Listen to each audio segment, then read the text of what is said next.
नाजरीन, आप देख रहे हैं रियासत आंध्र प्रदेश का मशहूर व मकबूल यूट्यूब चैनल बज़्म आईना। वकील साहब पोस्ट सैयद कुदरतुल्लाह कादरी वकील साहब फिर एक नए पोस्ट के साथ आपके रूबरू हाजिर है। आज की अहम खबर ये है कि आज आंध्र प्रदेश कांग्रेस कमेटी के चीफ YS शर्मिला ने अपनी न्याय यात्रा के 13वें रोज़ करनूल पहुंचकर एक अज़ीमुश्शान रैली का इनेकाद अमल में लाया। ये रैली चौरस्ते से होते हुए चिल्ड्रन पार्क, घड़ियाल अस्पताल से होते हुए जमी चट्टू पर इख्तिताम अमल में आए। इस मौके पर उन्होंने चौक बाज़ार के करीब वाक़ घड़ियाल अस्पताल के करीब अपना एक अज़ीमुश्शान जलसे से खिताब करते हुए आंध्र प्रदेश कांग्रेस कमेटी के मंशूर का ऐलान किया, यानी मैनिफेस्टो के मुताल्लिक़ बयान किया। उन्होंने कहा कि YS राजशेखर रेड्डी ने जिस तरीके से हुकूमत चलाई थी कांग्रेस की जानिब से, उसी तरीके से वो भी हुकूमत चलाएंगी और हर एक फ़र्द को तरक्की देंगी। उन्होंने कहा कि अगर कांग्रेस पार्टी दौर इक़्तिदार में आती है तो आंध्र प्रदेश को खुसूसी दर्जा दिया जाएगा। उन्होंने कहा कि BJP और YSRCP में कोई ख़ास फ़र्क नहीं है, ये दोनों एक ही पार्टी, एक ही सिक्के के दो रुख हैं। उन्होंने तेलुगु देशम पर भी तनकीद की और कहा कि बाबू पर भी भरोसा करना कोई वजह नहीं है। उन्होंने कहा कि आने वाले दिनों में कांग्रेस पार्टी दोबारा इख्तिदार में आएगी और हर गरीब की तरक्की देगी। आप देखिए खुसूसी रिपोर्ट। सैयद कुदरतुल्लाह कादरी वकील साहब को दीजिए इजाज़त। अगर आप हमारे चैनल को अब तक सब्सक्राइब नहीं किए हैं तो ज़रूर सब्सक्राइब करें, लाइक करें, शेयर करें, कमेंट करें, बेल बटन दबाना ना भूलें ताकि लेटेस्ट वीडियोस आप तक बआसानी से दस्तयाब हो सके। हम चाहते हैं कि आप इस वीडियो को मुकम्मल देखें ताकि आपको मौजूदा सियासत की सूरत हाल समझ आ सके। మరి ఎందుకన్నట్టు వీళ్ళ మాట నిలబెట్టుకునేది స్మార్ట్ సిటీని చేస్తానన్నాడు కదా జగన్మోహన్ రెడ్డి గారు. కనీసం డ్రైనేజ్ అయినా చక్కగా పనిచేస్తుందా? కనీసం మంచినీళ్ళైనా చక్కగా ఇస్తున్నారా? మరి ఎందుకు వేయాలన్నా వీళ్ళకు ఓట్లు? గుండ్రేవుల ప్రాజెక్టు రాజశేఖర రెడ్డి గారు చేయాలనుకున్నారు. గుండ్రేవుల ప్రాజెక్టు రాజశేఖర రెడ్డి గారు చేసేసి ఉంటే, ఆ ప్రాజెక్టు పూర్తయిపోయినంటే 2 లక్షల ఎకరాలకు సాగునీరు కాకుండా కర్నూలు వాసులకు 6 లక్షల మందికి మంచినీళ్ళు వచ్చే ప్రాజెక్టు గుండ్రేవుల ప్రాజెక్టు చేశారా? రాజశేఖర రెడ్డి గారు అంటే సొంత తండ్రి చేయాలనుకున్న ప్రాజెక్టు కదా, మరి కొడుకు అయ్యింది జగన్మోహన్ రెడ్డి గారు చేసి ఉండాలి కదా. ఏం చెప్పాడు జగన్మోహన్ రెడ్డి గారు? నాన్న వదిలి వెళ్ళిపోయిన అన్ని ప్రాజెక్టులను 6 నెలల్లో పూర్తి చేస్తానన్నాడు ఏ జగన్మోహన్ రెడ్డి గారు. మరి 5 సంవత్సరాలు అయింది కదన్నా, పూర్తయిందా? గండ్రేవులా పూర్తయిందా? హంద్రినివా పూర్తయిందా? ఒక్క ప్రాజెక్ట్ అయినా పూర్తయిందా? రాజశేఖర రెడ్డి గారు ఎన్ని ప్రాజెక్టులు వదిలి వెళ్ళిపోయారో అన్నీ అలాగే మిగిలిపోయాయి కదా. మరి వీళ్ళ రాజశేఖర రెడ్డి గారి ఆశయాలను నిలబెట్టేది? ఆలోచన చేయండి. ఒక్క రకంగానైనా మేలు చేశారా? కర్నూలు ఒక్క అడుగైనా ముందుకేసిందా? బిడ్డలకు ఉద్యోగాలు వస్తున్నాయా తల్లి? వస్తున్నాయా అన్నా? కూలీ నాలి వేసి చేసుకొని చదివించుకుంటున్నారు బిడ్డలు. ఈరోజు బిడ్డలకు ఉద్యోగాలు లేక 10,000 రూపాయలు, 8,000 రూపాయలు, 11,000 రూపాయలకి ఇలా చిన్న ఉద్యోగాలు చేసుకుంటున్నారు అంటే అది అవమానం కాదా? తల్లిదండ్రులు తలదించుకున్నట్టు కాదా? మరి ఏం చేస్తున్నట్టన్నా? BJP పార్టీ ఏం చెప్పింది? 2 కోట్ల ఉద్యోగాలు ఇస్తామని చెప్పింది. అంటే 10 సంవత్సరాలలో 20 కోట్ల ఉద్యోగాలు ఇచ్చుండాలి BJP పార్టీ. ఇచ్చిందా? మన ఆంధ్ర రాష్ట్ర ప్రజలకు, మన బిడ్డలకు కనీసం 1 కోటి ఉద్యోగాలు ఇచ్చిందా? 10 లక్షలైనా వచ్చిందా? పోనీ 1,00,000 అయినా వచ్చినాయా? BJP పార్టీ అట్లా మోసం చేస్తే మరి జగన్మోహన్ రెడ్డి గారు ఏం చేస్తున్నారు? ప్రతి సంవత్సరము జనవరి సంక్రాంతి ఎట్లా వస్తుందో జాబ్ క్యాలెండర్ కూడా అలా వస్తుందన్నాడు కదా జగన్మోహన్ రెడ్డి గారు. వచ్చిందా అన్నా? సంక్రాంతి వచ్చినప్పుడల్లా జాబ్ క్యాలెండర్ వచ్చిందా? ఇంతమంది బిడ్డలు ఉన్నారు ఇక్కడ, వస్తుందా అమ్మా? ఏం చెప్పాడు జగన్మోహన్ రెడ్డి గారు? 5 సంవత్సరాల క్రితము ఇలాగే మైకు పట్టుకొని 2,30,000 ఉద్యోగాలు ఖాళీగా ఉన్నాయి, నేను అధికారంలోకి వచ్చినాక అవన్నీ భర్తీ చేస్తానని చెప్పలేదా జగన్మోహన్ రెడ్డి గారు? మరి ఈ రోజు వరకు కూడా ఆ 2,25,000 ఉద్యోగాలు 5 సంవత్సరాలు అయిపోయింది. ఈ రోజు వరకు కూడా ఇంకా ప్రభుత్వ శాఖల్లో అలాగే ఖాళీగా ఉన్నాయి. మరి ఎందుకు చేసుకున్నట్టు జగన్మోహన్ రెడ్డి గారిని ముఖ్యమంత్రిగా? ఎందుకు వేసినట్టు ఓట్లు జగన్మోహన్ రెడ్డి గారికి? ఒక్క మాటైనా నిలబెట్టుకున్నారా? 5 సంవత్సరాలు అయిపోయింది. ఎన్ని ఉద్యోగాలు ఇచ్చారు?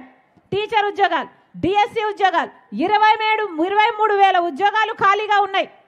ఇప్పుడు ఆఖరణ 5 సంవత్సరాలు ఇవ్వలేదు ఉద్యోగాలు జగన్మోహన్ రెడ్డి గారు. ఇక ఎలక్షన్లు 2 నెలలు ఉందనగా ఇప్పుడు 23,000 ఉద్యోగాలు మెగా డిఎస్సి ఇస్తాను ఇలాగే చెప్పిన జగన్మోహన్ రెడ్డి గారు మేనిఫెస్టోలో ఇప్పుడు ఒక దగా డిఎస్సి 6,000 ఉద్యోగాలకు నోటిఫికేషన్ ఇచ్చారు. అంటే ఎన్నికలు 2 నెలలు ఉందనగా నోటిఫికేషన్ ఇస్తే ఈ పరీక్షలు ఎప్పుడు జరగాలి, వీళ్ళకు ఉద్యోగాలు ఎప్పుడు రావాలి? ఇది అయ్యేదా సచ్చేదా? మరి ఏం చేశారు? 5 సంవత్సరాలు మోసమే చేశారు కదా. 5 సంవత్సరాలు పని చేయనట్టే కదా. 5 సంవత్సరాలలో ఎన్ని ఉద్యోగాలు ఎప్పుడు ఇచ్చి ఉండకూడదు? ఇచ్చారా? 5 సంవత్సరాలలో ఎప్పుడూ ఇయ్యలేదు. కనీసం కుంభకర్ణుడైనా 6 నెలలు నిద్రపోతాడు, 6 నెలలు పనిచేస్తాడు. మరి జగన్మోహన్ రెడ్డి గారు ఏం చేశారు? 4.5 సంవత్సరాలు నిద్రపోయారు. ఇప్పుడు ఎలక్షన్లు వచ్చాయని నిద్ర లేచారు. సిద్ధమని ఇప్పుడు బయలుదేరారు. వాస్తవం కదా? ఇంతకు ముందు ఎప్పుడైనా వచ్చారా? బిడ్డలకు ఉద్యోగాలు వస్తున్నాయా అమ్మా అని అడిగారా? మీకు ఇల్లులున్నాయా అమ్మా అని అడిగారా? మరి ఏం జరిగినట్టు, ఏం చేసినట్టు?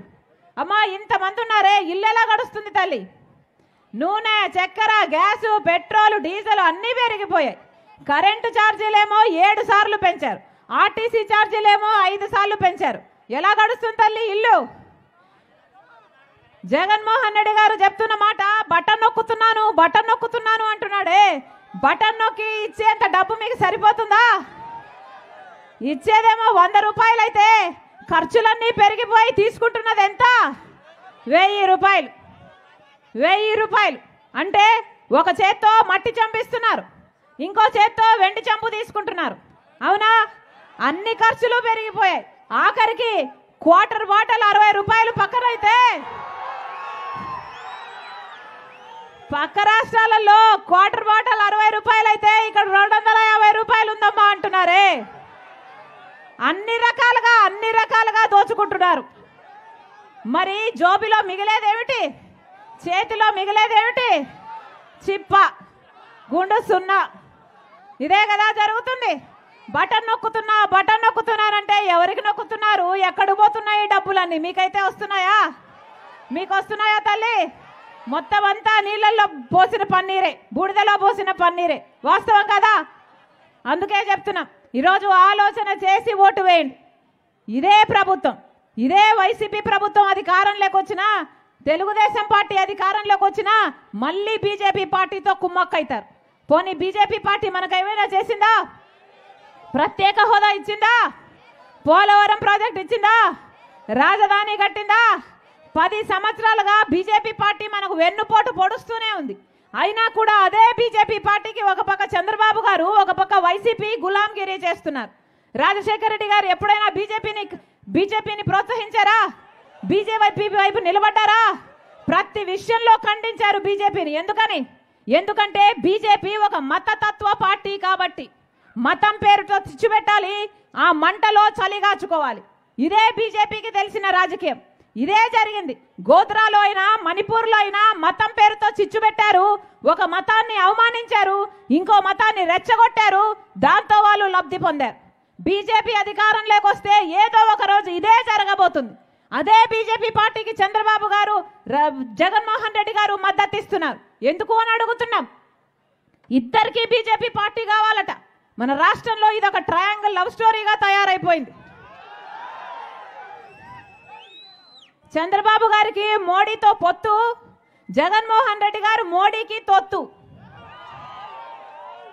మళ్ళీ చెప్తున్నాం, తెలుగుదేశం పార్టీకి ఓటేసినా బీజేపీకి ఓటేసినట్టే, వైసీపీకి ఓటేసినా బీజేపీకి ఓటేసినట్టే, పవన్ కళ్యాణ్కి ఓటేసినా బీజేపీకి ఓటేసినట్టే.